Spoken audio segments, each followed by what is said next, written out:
Hello viewers, আমাদের deer হান্টিং শুরু হয়ে গেছে এখন।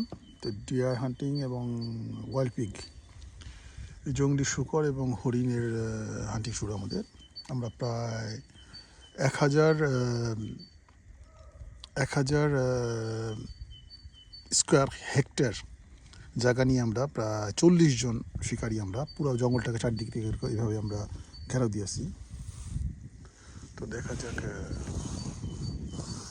আমাদের শিকার শেষ পর্যন্ত কী হয়। এখন আমাদের শুধু অপেক্ষা করা। তো এদিকে দিয়ে সব হরিণ বা শূকর পাস হবে এবং আমরা শিকার করব। দেখা যাক ইনশাল্লাহ কী শিকার করতে পারি আজকে আমরা।